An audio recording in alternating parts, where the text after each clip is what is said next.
मित्रों नमस्कार। अब चैत्र नववर्ष प्रारंभ हो चुका है और ऐसे समय में एक तो मुझे वर्षफल बनाना है चैत्र नवरात्रि के ऊपर कि आपको क्या करना चाहिए, उसकी मैं तैयारी करूंगा। और ये चैत्र नववर्ष पर वीडियो मैं आपके लिए बना रहा हूँ, विशेष रूप से जो विदेश में रहते हैं। बहुत सारे प्रश्न उठ रहे हैं, बहुत सारे लोग मेरे पास लगातार अभी आ ही रहे हैं। बच्चों को विदेश पढ़ने भेजें, नहीं भेजें, कहाँ भेजें, या विदेश में बैठे हुए लोग जिस तरह से अभी ट्रंप जी के जो नए नए फरमान जारी होते हैं, कभी H1 वीज़ा समाप्त हो जाएगा, कभी कुछ हो जाएगा, ग्रीन वीज़ा वाले भी अब सावधान रहें, कभी भी विदा किए जा सकते हैं। तो ऐसी बहुत सी बातें सामने आ रही हैं और स्वाभाविक है, जब आप परदेश में पढ़े हों तो चिंता होनी ही चाहिए और जितना आप अवेयर रहेंगे उतने आपको फ़ायदे भी होंगे। तो उसी पर्पस पे मैं ये वीडियो आपको तैयार कर रहा हूँ। ये जो नववर्ष आ रहा है, एक तो षटग्रही योग ये लेकर नववर्ष आ रहा है और संकेत बहुत अच्छे पूरी दुनिया के लिए युद्ध के माध्यम से तो नहीं है, लेकिन जो लोग विदेशों में रह रहे हैं तो एक तो विदेश के जो स्वामी बनते हैं वो शनि बनते हैं और दूसरी स्थिति बनती है तुला शुक्र बनते हैं, तीसरे चंद्र हैं, मंगल हैं और गुरु हैं। तो यहाँ पर ये स्थिति इनकी बन रही है और हम इस षटग्रही योग को या नववर्ष की कुंडली को प्रातःकाल की देखते हैं तो उसमें स्थिति बनती है मीन लग्न है, सूर्य बुध चंद्र शुक्र शनि राहु, ये जो षटग्रही योग बन रहा है लग्न स्थान पर, गुरु तीसरे स्थान पर, मंगल हैं चतुर्थ भाव में और केतु हैं सप्तम स्थान पर। तो यह है ग्रह स्थिति। अब इसमें स्थिति यहाँ पर निर्मित ये होती है कि जो लोग स्टूडेंट वीज़ा पर जा रहे हैं, और कई लोग मेरे पहले ही संपर्क में थे, यूरोप जाना है, यूक्रेन जाना है, मेडिकल की पढ़ाई के लिए बहुत से लोग गए, रूस चीन, इनका तो एक बोलबाला होता ही था कि सस्ती पढ़ाई वहाँ हो जाती थी और अच्छी पढ़ाई होती थी, भारत से ज़्यादा अच्छे वहाँ पर पढ़ाई हो जाती थी और आसानी से एडमिशन भी पैसे दे के हो जाता था। तो अभी की स्थिति में विदेश में पढ़ना, यदि 2026 तक आपके कोर्स पूरे हो जाते हों तब तो आप विदेशों में रहने की रिस्क ले सकते हो, और 26 के बाद जो स्थायी लोग हैं वो वहीं रहें और शासन के नियमों का बाकी लोग पालन करें, कोई अवैध तरीके से कहीं नहीं रहे, क्योंकि आने वाला जो समय है वो अब न्याय सम्मत समय है। क्योंकि अब अपराध इतना बढ़ चुका है, विधर्मी इतने बढ़ चुके हैं और जिस तरह से नेगेटिव स्थिति बन रही है वो एक कानून के अच्छे डंडे से ही सुधर पाएगी और उसकी सारी दुनिया व्यवस्था अपने अपने कानून के हिसाब से कर रही है। तो यहाँ पर एक बात तो पहली है कि न्याय सम्मत विधि सम्मत आप वहाँ रह सकें तो रहें, अन्यथा आप अपने देश वापस लौट आएँ। और दूसरी स्थिति, जो लोग वहाँ के परमानेंट वीज़ा पर या परमानेंट उस पर रह रहे हैं और नागरिकता उनको स्थायी वहाँ की मिली हुई है, तो उन लोगों को बहुत अधिक चिंता करने की आवश्यकता वहाँ पर नहीं है। लेकिन उन लोगों के लिए जो चुनौती है वो सबसे बड़ी ये है कि वहाँ टिके रहना, मूल निवासी हो जाना एक अलग बात है और टिके रहना एक अलग बात है। तो वहाँ आपको बने रहने के लिए अपडेट रहना होगा। नौकरी व्यापार व्यवसाय जो भी कर रहे हैं, व्यापार व्यवसायियों को तो हमले से थोड़ा सा सुरक्षित रखना होगा अपने व्यापार व्यवसाय, और धन के लिए व्यवस्था ऐसी करनी होगी कि चोरी और किस तरीके से अपराध वहाँ पर आपके लिए नुकसान ना पहुँचा पाए। तो व्यापारी विशेष रूप से वहाँ पर सजग बने रहें। नौकरी पेशा लोगों के लिए वहाँ पर कोई दिक्कत नहीं आएगी, उसमें बल्कि लाभ ही मिलेगा। रिसर्च में, मेडिकल में, इनमें जुड़े हुए जो लोग हैं उनको भी कोई दिक्कत वहाँ नहीं आएगी। और बाकी के जो लोग समय समय के अनुसार गए हुए हैं तो प्रॉपर अपडेट नहीं है, तो उनकी वापसी होना तय है और उन्हें भारत में अपना आशियाना बना लेना चाहिए या यहाँ पर स्थान उन्हें ढूंढ लेना चाहिए जहाँ वो सर्विस करना चाहते हैं।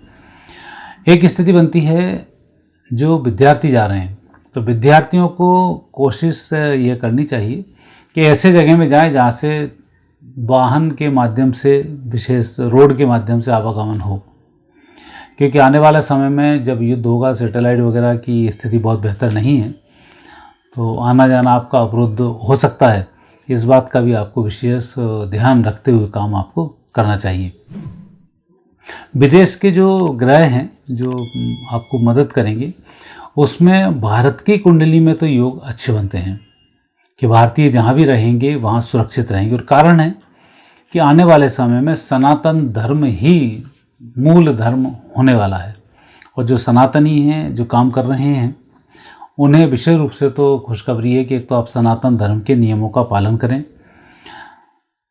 रामचरितमानस का पाठ करें, भागवत का पाठ करें, गीता का पाठ करें, क्योंकि ये जो पाठ हैं इनके ऊपर ही आने वाली जो सदी है वो निर्भर करेगी।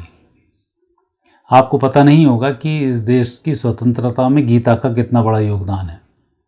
तो वही गीता वो आपके वहाँ पर काम आने वाली है। तो धर्म के रूप में आप धर्म से पूरे जुड़े रहें और जितना सनातन धर्म को आप समझ सकते हैं उतना आप समझने का प्रयास करें, क्योंकि आने वाले समय में विज्ञान और सनातन दो चीज़ें बचेंगी। सनातन धर्म जो एक आदि और अनंत है, उसके जो सूत्र हैं, मानव जीवन पूरी प्रकृति को बचाने के लिए जो सूत्र भरे हुए हैं वो सनातन में हैं। और इन सूत्रों को प्रूफ करने के लिए विज्ञान है। लेकिन सनातन के हर चीज़ को विज्ञान प्रूफ करे जरूरी नहीं है, लेकिन सनातन ग्रंथों में जो बात लिखी हुई है वो कहीं कोई गलत नहीं है।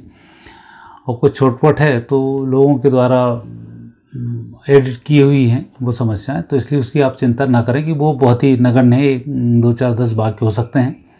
कोई मनुस्मृति को लेकर बैठ जाता है, कोई रामचरितमानस की चौपाई को लेकर बैठ जाता है, तो ये बकवास उन्हीं के लिए ही आप समर्पित कर दें, उसमें आप न उलझें। सनातन को आप जितना गंभीरता से समझेंगे उतना आप जल्दी विदेश में रह के प्रोग्रेस कर पाएंगे, क्योंकि विद्या हमेशा व्यक्ति को बचा कर रखती है। पढ़ाई से आप जितना अपडेट रहोगे दुनिया में, एकमात्र जो साथ जाता है वो है विद्या। और दूसरा धर्म के सूत्र, सर्वधर्म समभाव की जो स्थिति है, सबके साथ सबके विकास की स्थिति, ये सब साथ जाती है। वसुधैव कुटुंबकम के हमारे यहाँ सूत्र हैं। तो आप जहाँ भी रह रहे हैं वहाँ धर्म के आचरण करते हुए रहें, क्योंकि विधर्मियों का तब समय 2030 तक का आखिरी है, तो वो नहीं बचने वाले हैं। पर अब धर्म की स्थापना में कौन काम आएगा? धर्म की स्थापना में वही काम आएगा जो जहाँ जहाँ बैठा हुआ है, जिसके अंदर मादा है, वो काम आएगा। और दूसरा, आप और हम अपने पूर्व जन्म को भूल जाते हैं कि हम क्या थे। लेकिन अब 2028 के बाद जब युद्ध वगैरह हो आके स्थिति समाप्त होगी, तब आप मूल स्वरूप में आएंगे। और मूल स्वरूप के बाद आप मूल स्वरूप से काम करना शुरू करेंगे। तो ये जो तत्व अभी है आपका नष्ट होगा, नए तत्व से आप इसी देह में काम करना आप शुरू करेंगे। और वो तत्व धर्म से ही जुड़ा होगा। जितना आप सनातन, जितना आप धर्म से जुड़े होंगे, उतनी आपकी तरक्की होगी। आपका काम प्लस धर्म प्लस विज्ञान मिलकर आने वाली सृष्टि का उदय करेंगे और यही स्थिति बनी रहेगी। तो यह स्थिति विदेश वालों के लिए भी है कि आप अपडेट बने रहें, धर्म का पालन करें, गीता का पाठ करें। ये आपके लिए शुभ फलकारक होगा। और यह स्थिति भारतवंशियों के लिए भी है कि हमें अपने देश का नाम रोशन करना है, सनातन को दुनिया तक पहुंचाना है। और जितना जल्दी हो सके उतनी हमें इन सब चीज़ों की तरक्की कर लेनी चाहिए, क्योंकि समय तो परिवर्तन होगा, परिस्थिति भी बेहतर होंगी, लेकिन हम जितने अपडेट होंगे उतना जल्दी और उतना अच्छा सनातन धर्म का नाम होगा, सनातन संस्कृति होगी। और जितना हम अवेयर नहीं रहेंगे उतना समय लगेगा। बदलाव की स्थिति तो सुनिश्चित है। यज्ञ तो होना है, अब हमें आहुति देनी है, तो हमें आहुति की सामग्री तैयार करके अब रखनी होगी, क्योंकि 2-3 वर्ष बहुत लंबा समय नहीं होता है। जब आप साधनाएं करेंगे तो आपको ये समझ में आएगा। तो इसलिए विदेशों में जो लोग रह रहे हैं, स्थायी हैं, निश्चिंत रहें, काम कर रहे हैं, निश्चिंत रहें। उस देश की इकोनॉमी में आप सहायक हैं, आप निश्चिंत रहें, क्योंकि हम ही सनातनी एक ऐसे हैं जो जहाँ भी जाते हैं उस देश की इकोनॉमी में हम मदद करते हैं। बाकी के विधर्मी तो इकोनॉमी में तो कोई मदद करते ही नहीं, बल्कि जो इकोनॉमी बढ़िया बनी हुई है उसको निपटाने का और काम करते हैं। तो प्रकृति अब ऐसे जो जीवाणु हैं, कीटाणु हैं, जिनको बोलना चाहिए, जो परजीवी हैं, इन सबको अब नष्ट करेगी और नए सिरे से नई सृष्टि का सृजन होगा। और उस सृजन में जो सनातनी हैं, जो धर्म पर लगे हुए हैं, वही इसमें आगे बढ़ पाएंगे, क्योंकि प्रकृति धर्म से चलती है, अधर्म से नहीं चलती है, भेदभाव से नहीं चलती है, सामंजस्य से चलती है, सौहार्द से चलती है, प्रेम भाईचारा इससे चलती है। बाकी तो विघटनकारी तत्व हैं जो राक्षसी प्रवृत्ति के होते हैं, तमस के होते हैं।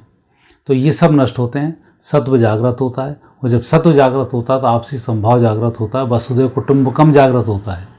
और वसुधैव कुटुंबकम की अवधारणा सिर्फ सनातन में है, अन्य किसी संप्रदाय धर्म में नहीं है। इसलिए जिसमें वसुधैव कुटुंबकम की स्थिति है उसके बचने की संभावनाएं 90% हैं, और जिसमें नहीं है उनके स्थिति तो नेगेटिव होने वाली है।